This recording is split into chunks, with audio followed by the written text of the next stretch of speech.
سلام تعنا هبلي زخبركم تخاتلتي تلفزيون دبت ويان تجراي علتاو زين عنهم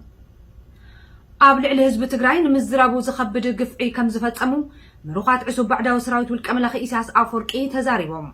من قصة تجراي زجبر لهم انقدود زنقدو اتم مروخات علما والكملاخ إساس تجراي ندحريت مملاس مخانو قليت يوم مش دبت ويان تجراي بزنبرم تانحيت تريد حزبن من قصة تجراي زميتهم ناب إيرترا كم زق أزوون تزاريبهم اللو زرزرو كم صعب كنقربلكم جغنا حيلتات مكلخال تግራይ አቦታቱ ኣብ ልዕሊ ደርጊ ዝፈጸምዎ መስተንክራው ታሪኽ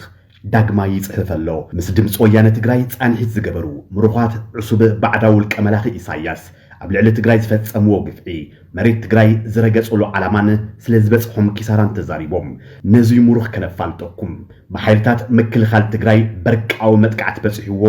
ሙሉእ ክፍለ ሰራዊት ተደምሲሱ በይኑ ዝቀረየ ምሩኽ ወቃትዲዩ ተመስዋዕት ብጣዕሚ ብዙሕ دارجة أنا سي كم دردان مالتي خفتم تدور خلا سراويتي سي دارجة بيني تاريخ فرق مالتي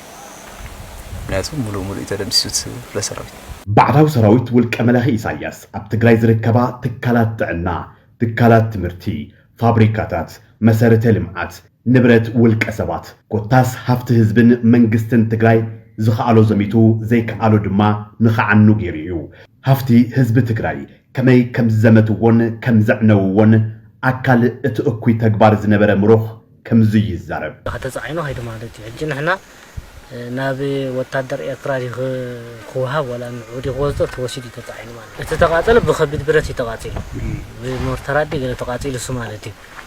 تخال الترفة خال مكينا بكلنا قبركا تزعينو كيدو هفت تقراوي كمي ناب إرتراعتو كمي جيرو ميلخوو كالي مروخ تزاريبو جي أبس حالي تبني أبس حالينا بقلة شبكة صحيفكا تبني غيرت نبرة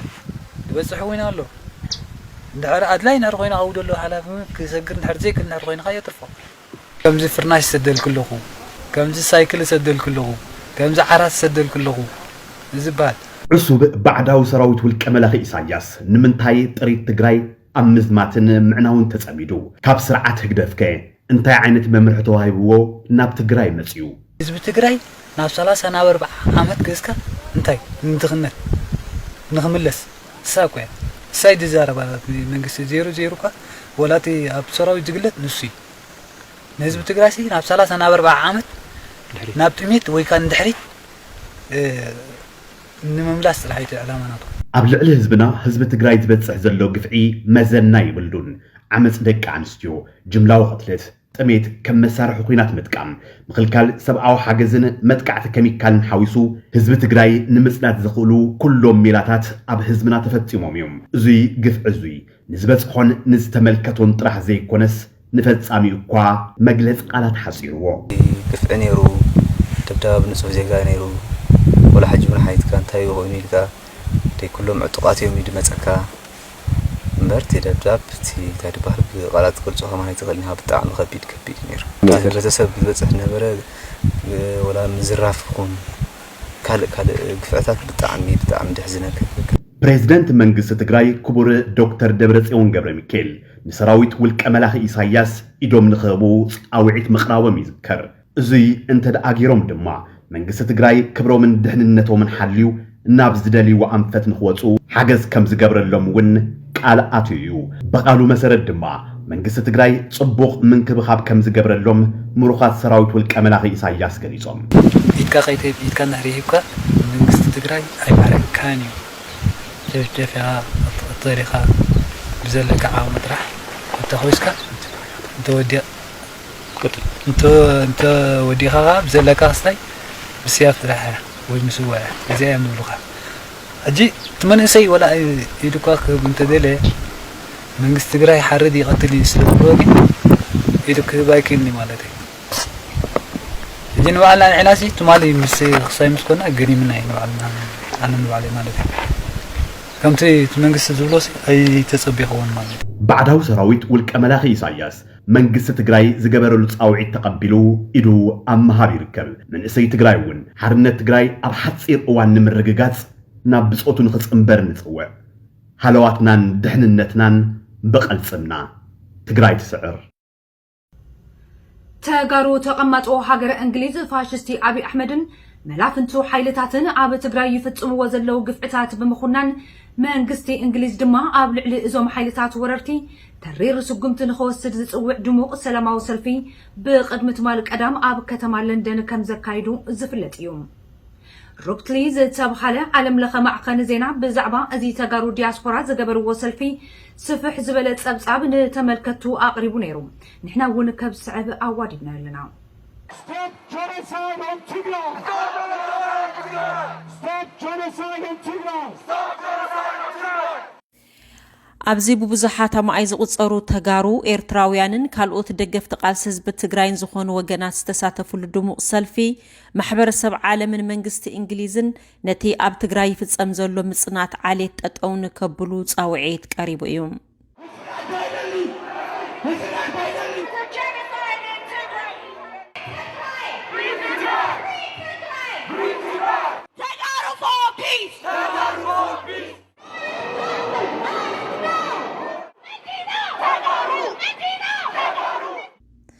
ኣብቲ ሰልፊ ካብ ዝተረኸቡ ገለ ወገናት መንግስቲ እንግሊዝ ኣሰር ኣሜሪካ ብምስዓብ ኣብ ልዕሊ ፋሽስት አብይ አሕመድን መላፍንቱ ሓይልታትን ተሪር ስጉምቲ ንክወስዱ ከም ዝጸውዑ ሩፕትሊ ዝተባሃለ ማዕኸን ዜና ዘዋደዶ ጸብጻብ ኣመልኪቱ 150,000 people have died that we at least know of. ኣብ ትግራይ ከባቢ 150,000 ሰላማውያን ሰባት ተቐቲሎም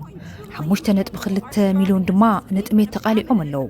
መንግስቲ እንግሊዝ ሕዚ ስጉምቲ ክወስድን ነቲ ኣብ ትግራይ ይፍጸም ዘሎ ምጽናት ዓሌት ጠጠው ክብልን ኣለዎም ሰባት ብምኽንያት ብሄሮም ይቐተሉ ኣለዉ እዚ ጠጠው ክብሊና እንደሊ Just because of their ethnicity. We need action now. We really oppose what's going on in Tigray. ኣብ ትግራይ ይግበር ዘሎ ንቃወም ኢና ኣነ ኤርትራዊ እየ መንግስቲ ኤርትራ ኣብ ትግራይ ምጽናት ዓሌት እናፈጸመ እዩ እዚ ተግባር ምጽናት ዓሌት አንጻር ሰብኣውነት ዘቕንዐን መብዛሕቲና ኤርትራውያን ንቃወመን እዩ መንግስቲ እንግሊዝ ዝተወሰኑ ነገራት እናገበረ እዩ እዚ ግና እኹል ኣይኮነን እንግሊዝ ነቲ ኣሜሪካ ኣብ ልዕሊ ኢትዮጵያ ዝገበረቶ ማዕቀብ ክድግፍ ኣለዎም The UK to support the US government in sanctioning Ethiopia. Since 4th of November. ካብ መወዳእታ ጥቅምቲ ጀሚሩ ኣብ ትግራይ ምጽናት ዓሌት እናተፈጸመ እዩ እንግሊዝ ኣባል ባይቶ ጸጥታ ውድብ ሕብራት ሃገራት ስለ ዝኾነት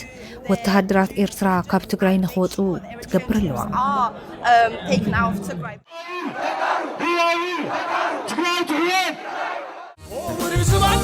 خبر وزمانا ورج هذي سكالو دموغي تاريخ نوض دموغي حبرنا زي حاسس بزلولو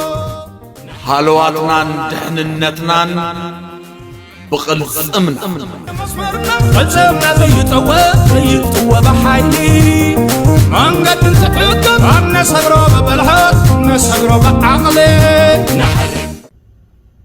ናብ ካልኦት ዜናታትና ክንሰገር ከተማ መቐለ ብተመዛበልትን ግዳያት ወረርቲ ሓይልታት ዝኾኑ ሰላማውያን ሰባትን ከም ዝተጨናነቐት ተገሊጹ ኣሎ ኣሚ ከምዚ እዋን ንከተማ መቐለ ሓዊሱ ኣብ ሙሉእ ትግራይ ሰላማዊ ኩነታት ከም ዝነበረ ዝሓበረ ድምፂ ኣሜሪካ መደብ ቋንቋ እንግሊዝኛ ሕዚ ግና ኣብታ ከተማ ዘሕዝንን ዘጭንቕን ሃዋህው ከም ዝዓሰልን ከቢድ ዝኾነ ጸገም ጸጥታ ከም ዘሎን ኣመላኺቱ ኣብ መቐለ ተመዛበልቲ ወገናት ዘጽለሉለን 26 ማእኸላት ከም ዝርከባ ኣብዘን ማእኸላት ድማ ሰባት ተጻቂጦም ከም ዝነብሩን ከም ዝጠምዩን እቲ ጸብጻብ ድሕር ምሕባር መብዛሕትኦም እዞም ወገናት ቅድሚ ተወራር ጽቡቕ መነባብሮ ከም ዝነበሮምን ሕዚ ግና በቶም ወረርቲ ንብረቶምን ጥሪቶምን ተሓዲጎም ካብ ምውቕ ገዝኦም ከም ዝተነቐሉን ጸብጺቡሎም ኣደ ሓደ ቆልዓን ጓል 27 ዓመት ዝኾነት ምርጫዊት ኪሮስ ኣብ ዓዳም ሽኮር ቡን ክርቢት ሽምዓን ካልኦት ዝተፈላለዩ ሸቐጣትን ዝሓዘ ድንኳን ከም ዝነበራን እቲ ኩሉ ንብረታ ግና ብወተሃደራት ጸላኢቲ ሓጢጡ ከም ዝተወሰደን ተዛሪባላ ወዲ 70 ዓመት ኣቦይ ገብረ ስላሴ ብወገኖም 130 ኣላሕምን 70 ኣጣልን ቪላ ገዛን ዝነበሮም ርኹብ ሰብ ምንባሮም ምስ ገለጹ ሕዚ ግና ሃፍቶም ኣደዳ እቶም ወረርቲ ከም ዝኾነን ንሶም ድማ ታዕሪፋውን ዘይብሎም ተጸባይ ኮይኖም ከም ዝተረፉን ሓቢሮም እዮም ገብረ ህይወት ዝተባሃሉ ትግራዋይ ድማ ንሰበይቶም ሓዊሱም ሸሞንተ ቤተሰቦም በቶም ወረርቲ ከም ዝተቐተሉን ሕዚ ነታ ብካራ ተሓሪዳ ግን ድማ ብህይወት ዝተረፈት ጓል 4 ዓመት ሳምራዊት ጓሎም እናሓብሐቡ ከም ዘለውን ድምፂ ኣሜሪካ ጸብጺቡሎም ከም ሳምራዊ ዝበሉ ዝተፈላልዩ መጉዳእቲ ዝበጽሖም ህፃናት ኣብ መቐለም ሆስፒታል ዓይደር ከም ዝተዓዘበ እቲ ዜና ኣመላኺቱሎም ኣብ መወዳእታም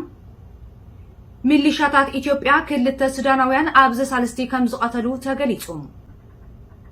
እቶም ሚሊሻታት ናብ ግዝኣት ሱዳን ሸሊኾም ብምእታው መሐመድ ዓሊ ንዝተባሃሉ ኢንቨስተር ሕርሻን ሰራሕተኛኦም ነጨውዮም ብምውሳድ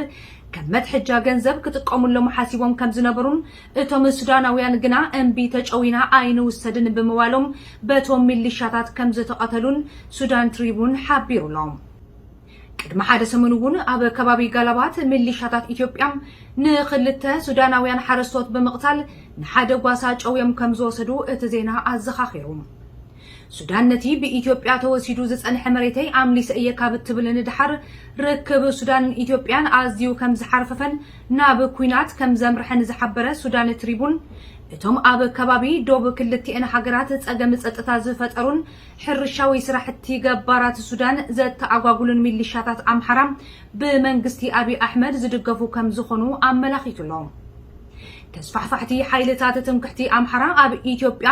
መንግስታዊ ስልጣን ካብ ዝቆጻጸሩን ብፍላይ ድማ ደመቀ መኮንን ሚኒስትር ጉዳያት ወጻኢ ካብ ዝኸውንን ንድሓር እቲ ንዓመታት ዝዘለቐ ጽቡቕ ዝምድና ሱዳንን ኢትዮጵያን ንፋስ ከም ዝኣተወን ብሰንኪ ድማ ኣብ መንጎ ክልቲአን ሃገራት ኩናት ዶብ ከም ዝተወልዐን መንግስቲ ሱዳን ከም ዝሓበረ ዝዝከር እዩ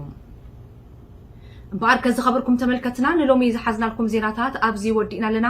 ኣብ ካልኦት ዛዕባታት ተመሊስና ክንጋነ ኢና ክሳብ ሽዑ ሰላም ሃለዋትና ንድሕንነትና ንብቕልጽምና ትግራይ ትስዕር